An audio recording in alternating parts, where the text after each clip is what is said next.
ये तो 2 जेनरेशन कर दिया। 2 जेनरेशन के हैं दोनों तो।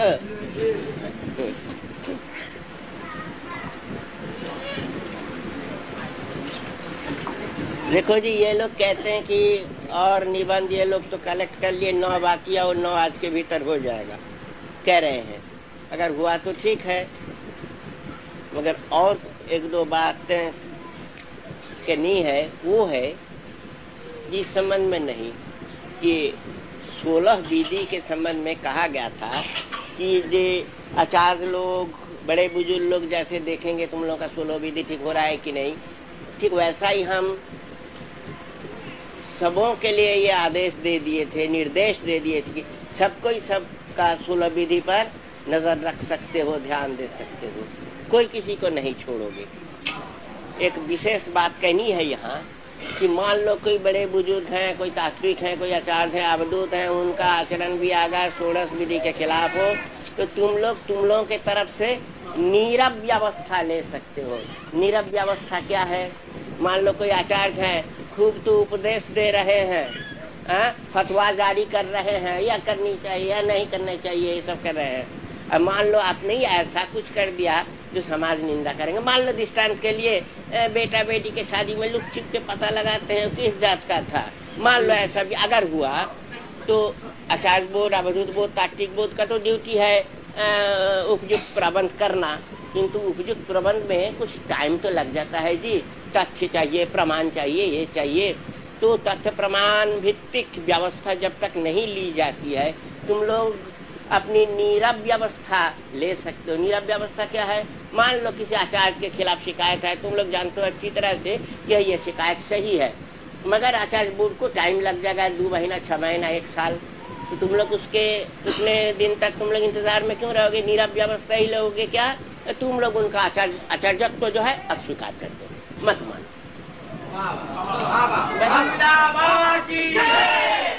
ये मानवाधिकार का सवाल है।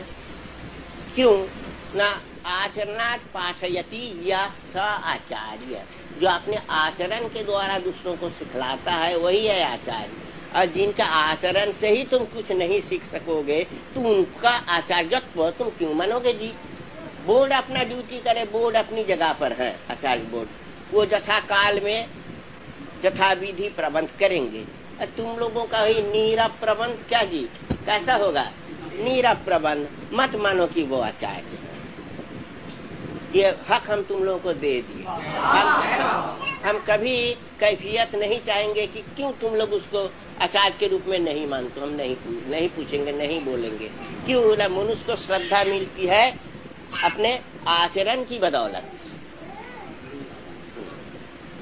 और यद्यपि लिखित नहीं है तो भी हमारा ख्याल ऐसा ही है कि जो आदमी खुद या भाई बहन या बेटा बेटी का रिवोल्यूशनरी शादी नहीं किया, वैसा आदमी का आचार्य बनने नहीं देते। क्या जी? रास्ता बंद। जो रिवोल्यूशनरी शादी आपने किया या अपनी शादी हो जाने के बाद मार्गी बना तो भाई बहन के करे, भाई बहन की शादी भी हो गया तो बेटा बेटी के करे। क्या सहज बच्चे है खूब ठीक। तो ढोंगियों की को जगह नहीं मिलेगी। समालोचना करने की कोई बात नहीं है, तुरंत अपने प्रबंध कर लो। नीरव प्रबंध, साइलेंट एक्शन, इसका नाम ही रखो साइलेंट एक्शन।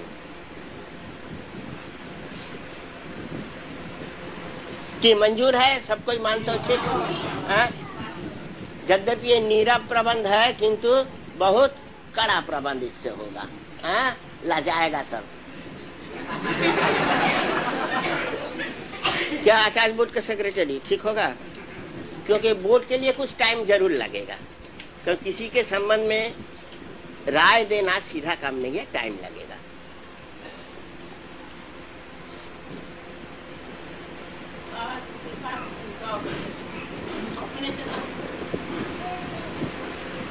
वो क्या आचार्य है क्या? तो आचार्य है तो उनका तो सब तो लिबरेशन तो किया ही है, तो ठीक ही किया है, तो ठीक ही पक्का काम किया है। उनका तो काम एकदम ठीक है, तुम्हारा तो काम एकदम ठीक है जी, ठीक काम किया। सिंसियरिटी केवल वचन में नहीं होता है, कर्म में होता है ना। वचन में सिंसियर और कर्म में सिंसियर नहीं है, उसी को ना ढोंगी कहते हैं। तुम लोग ढोंगी को बर्दाश्त नहीं करोगे, एकदम नहीं। मगर समालोचना नहीं करोगे, अधिक समालोचना करने से आंतरिक कमजोरी आ जाती है, इसलिए शो नहीं करोगे। जीवन में मत मानो उसको। क्यों नहीं मानोगे बोलो तो, शायद बोलो तो हम क्या एक सूत्र बोल दिए, थोड़ा टाइम लगेगा। आचरणात् पाठयति जैसा आचार्य, आपने आचार्य पाठयति मैंने पढ़ाता है, आपने आचरण के द्वारा जो पढ़ाता है वही आचार्य। आचरण ठीक नहीं है तो आचार्य नहीं है। वो बोर्ड क्या कहता है या बोर्ड क्या नहीं कहता है, उससे तुम्हारा क्या है? क्या रंजन? आप सब ठीक। ये तो 2 जनरेशन कर दिया।